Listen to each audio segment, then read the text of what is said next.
Let's talk tech, ladies and gentlemen. And with that, welcome on behalf of the Audi Communication here to this new format. It is called the Audi Tech Talk. We want to get together digitally with you to discuss and debate opinions, questions with you live during this show. And let's be honest, the last weeks and months, due to the corona pandemic, it was a little difficult to meet up in person. So we thought, let's just move over to the digital world in that Tech Talk. So, what's the topic we've come up with for this first show? It's the premiere, of course, of our Tech Talks. And we thought there's one topic that interests and keeps not only you, the journalists, on their toes in everyday life, but also plenty of customers, the drivers of electric vehicles. It's all about electric charging. And charging an electric vehicle is something that's still slightly underestimated by the public. And of course, it's a bit difficult maybe to get a grip on the whole topic of charging and to report objectively and neutrally, or to make neutral comparisons. But that's what it's all about today, because we're not just going to focus and prioritize the Audi e-tron. No, we really want to talk with you on charging as such. But to this end, we need experts here on the show who I'd like to introduce. So from Audi, we've got Silvia Gamli. She's a developer addressing charging duration and charging efficiency. And another colleague from R&D is Frank Kindermann. He is in charge of the battery development at Audi. But let's get started straight away. So question to you, Silvia. What's, from a customer perspective, the most important aspect, no matter whether they charge at home or on the highway? Well, let's start with charging at home, where typically most charging processes happen. Here, of course, it's often worth your while to use the standing time of the car overnight when the car is normally parked in the garage. And here, I would make sure that charging happens overnight, a full charging overnight. In the e-tron, for example, we've got a 3-phase onboard charger on board by standard that can take up to 11 kilowatts, which means about 9 hours to fully charge the battery. It will happen only seldom that you, of course, reach your home with a fully flat battery, but in that case, as I said, it will cover all eventualities. And for those of you who still find this to be too slow, by the end of this year, you will have a second optional onboard charger that can ramp up that charging capacity to 22 kilowatts. But what about the long haul? Well, on longer trips, of course, for a convenient long-haul trip, you need to be able to fast charge. And to keep the waiting times, the stand-down times quick, during the development of the e-tron, we put great stress to make the car fit for the long haul. And that's why I've got a DC fast charging capacity of up to 150 kilowatts. But we will see later, of course. That's more a matter of charging speed than this nominal charging capacity. Okay, before we look at this in detail, charging speed versus charging capacity or maximum charging capacity, we would like to hear from you, Frank, first. What have we actually got fitted in the battery system? What are the key elements? Well, to just address this, I'd like to show you this from a graphic picture here. Here, see the battery pack of the car. Here, that's where the battery is positioned. It's like a base plate, it's a rectangular block, and it's got even a structural load-bearing capacity. It's part of the body.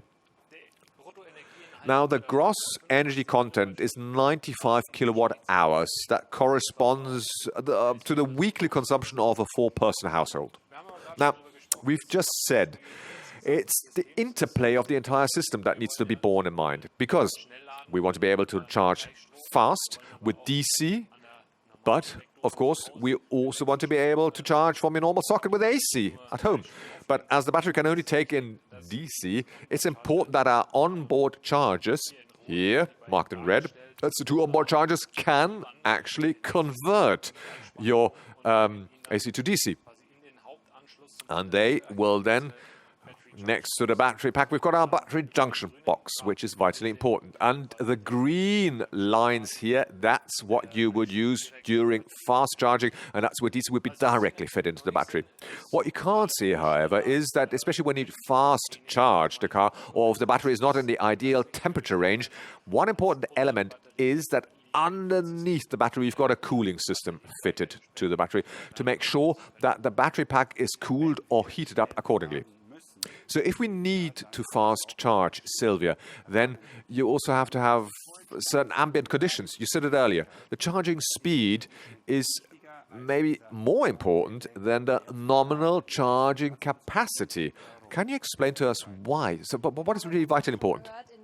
Well, as we just heard, the battery stores a lot of energy, and this energy is, of course, consumed while you drive, step by step. And if you take the car for a long trip, then, of course, it's a matter that in the stops you take in between to recoup that energy as quickly as possible into the battery. Allow me to just draw that to you, the physical background, but no worries, it's a single formula. Namely, E is electric energy, is made up of P, that's the charging capacity, multiplied by T, the time. And these two factors mean the energy that is recharged. And often what you will see is if you look at fast charging capability, or if you want to compare fast charging capability between different concepts of different cars, then you often see that the P is stressed, that's the charging capacity, and here one is seeking to have the highest possible rating. But to maximize energy, and that's what it's really about, T is equally important. The time it takes to charge is equally important. That's the durability of that peak performance or peak capacity. And to maintain that capacity for as long as possible, an important factor is, of course, the thermal management, because obviously with high charge currents, the cells heat up very quickly. And that slows down the charging. It's a bit like the analogy with an airplane, the boarding of an airplane, dear colleagues. You know, at the start, it's easy and fast to enter the plane, but the more people are in the plane, it gets blocked and log jumped, and of course it also heats up like with the battery, and of course the boarding process slows down. So it's the same principle here in the battery. So Sylvia, you could say that with the HPC, the fast charging with a high nominal rating, the speed and the durability is just as important as the capacity. Indeed. It's really a matter of the energy, and to recharge that energy as quickly as possible, then if you compare it with the competitive situation, you can see there's one significant conceptual difference that I'd just like to show by a next diagram. Because here, have a look. Energy, as I said, is made up of P, the charging capacity, and T, the time. And what you can see is you've got concepts from the competitors that are capable of charging very quickly at the start, peak capacity, and then fall off quickly as well. But the e-tron has a concept where we maintain the charging capacity continuously over a long time. So if you compare the blue line, that may go up to a higher capacity initially, look at the integral underneath the graph, because that is really our energy that we're taking in. And if you compare this with the red curve, though you have a higher capacity at the start, but if you compare these two, you will find that the red graph, of course, is an advantage later on over time. So let's just hold on to the following aspect. It's a matter of how much kilowatt I can recharge over a given period of time. That alone guarantees the shortest possible stand time at the charging pillar. So if we talk about fast charging, it's not necessarily just a matter of being the very fastest, not just a sprinter, because let's just have a look at this animation, the animation that shows you on the motorway, where the data here scientifically underline what's happening. Exactly here.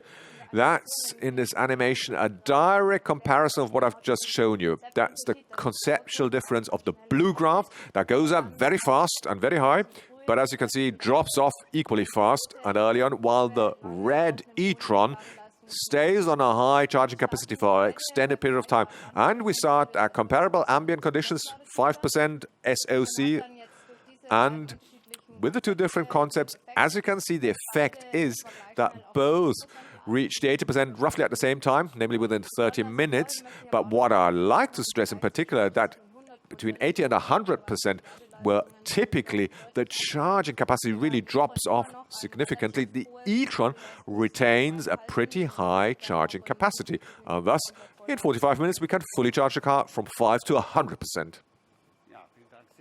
Thank you, Sylvia. You've also tested this out in practical life, and let's just have a look at this clip here.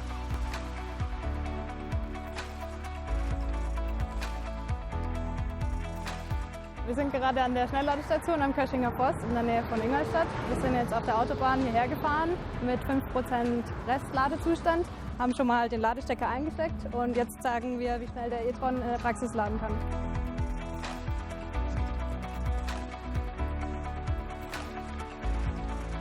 Wir laden jetzt hier seit 23 Minuten, haben jetzt einen Ladezustand von 68% erreicht und laden immer noch mit 152 kW. Wir haben jetzt die 80% erreicht in 28 Minuten. Wir laden jetzt immer noch mit 113 kW weiter bis auf die 100%.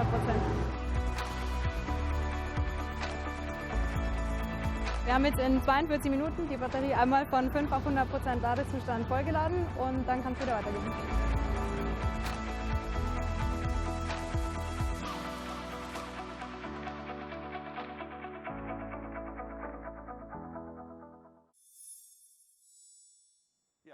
Well, you could see that, how proud you were of that charging capacity and how quickly, well, you recharged and how much was left.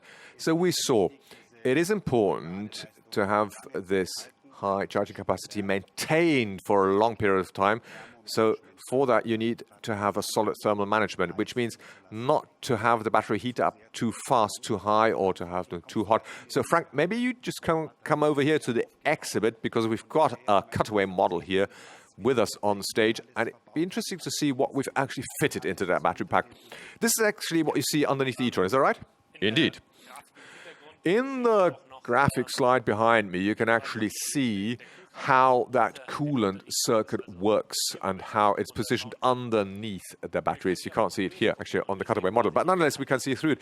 This is here how coolant comes here through this lattice, and then heat, of course, shown here in red, dissipates through that coolant. Now, you have to bear in mind that the cells feel best anywhere between 25 to 35 degrees Celsius. And with that, that's when they are their ideal operating temperature and also their best charging capacity. But if I, of course, have a lot of charging capacity, I have a lot of excess heat that I have to dissipate. What you can also see here from this cutaway model is that we've got this lattice, as I call it, from underneath. We've stuck it with a glue underneath. That is a glue that has a thermal conductive capacity. And here, this pan, which is actually separated from the coolant, has it fixed. Now, this cooling pan and these modules need to be connected, of course, accordingly, which requires a lot of energy and effort into the development of what we call the gap filler. That's another thermally conductive paste, which means we've got this ideal thermal connection between the coolant and the battery cells. Which means the heat from inside is dissipated through various pastes and cooling agents outside. And how do you actually fit that coolant into the system? Well, it's actually quite interesting to note that the cooling system of the e-tron is quite sizable. In the e-tron, you will have about 40 meters of cooling circuit, 40 meters, split up into 4 different circuits. One here is just responsible for the HV, for the high voltage charging system. And in that 40 meters, you will find 22 liters of coolant liquid, which is quite a bit as well. And one aspect, of course, that I'd like to point out in particular is that the cooling system is outside the battery pan, which means even in the case, or if there's a leakage to the cooling system, to the coolant, there is no entry of the coolant into the high voltage system. That's quite important to note, because that could trigger a thermal event. Okay, that's an important safety factor that we don't want to shy away from. Thank you very much. That's an important element. And of course, this recording is something we want to share with you, dear colleagues out there at your screens, so that you can look it up in more detail later on. Maybe I can just summarize the core statements of that brief presentation. The nominal charging capacity says only a limited amount about the standing time you take at the charging booth or station. What's more important is the charging time, namely how much energy you can feed into the battery over a given time, because that alone is actually vitally important for the range, which we at the e-tron would like to just outline, because it's easy figures to remember. 10 minutes of charging means 110 kilometers of additional range. 20 minutes equals 220 kilometers of range.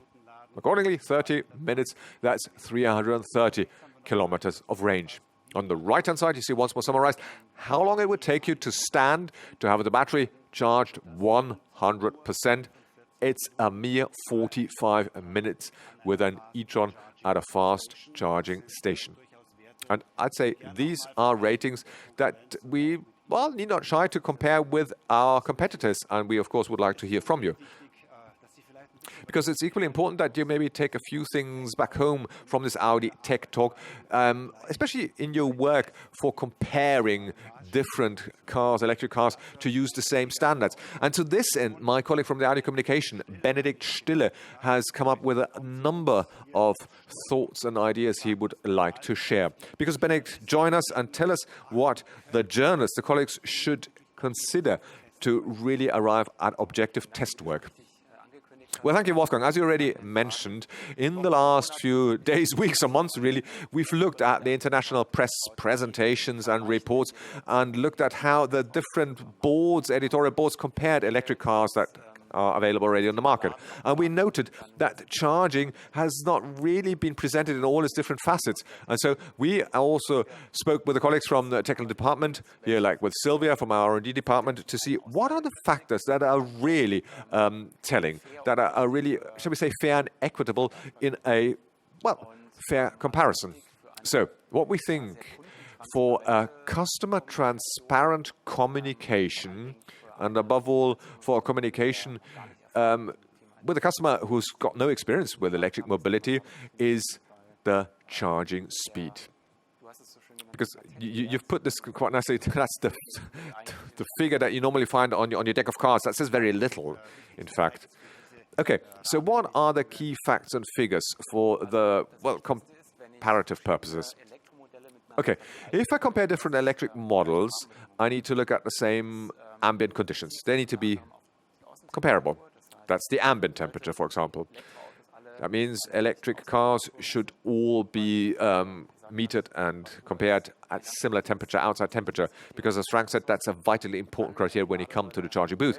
Then the charging booth itself should be the same model, because there's also differences from the different charging service providers. Then, furthermore, the onboard consumption, if, for example, my climate control is on or my seat heating is activated, all of these side consumers need to be on a comparable level. And, of course, the most important one is the residual SOC. SOC stands for state of charge, meaning how much percent have I got left in my battery pack. And this SOC, of course, makes, the charging curve contingent. It decides when the battery reaches a given charging temperature. So what would be the ideal lift, as we call it? What's the ideal lift for battery charging to actually meter charging behavior? Well, we at Audi internally always gauge the lift from 5 to 80%. And that's where we actually then allocate the time, how long it takes us at the charging booth. Now, the German Automotive Manufacturers Association also want to define criteria that are more transparent for the customers, and they suggest a lift from 10 to 80%. It's interesting. So also the authorities are thinking of how to meter and gauge electric cars in a fair and transparent way.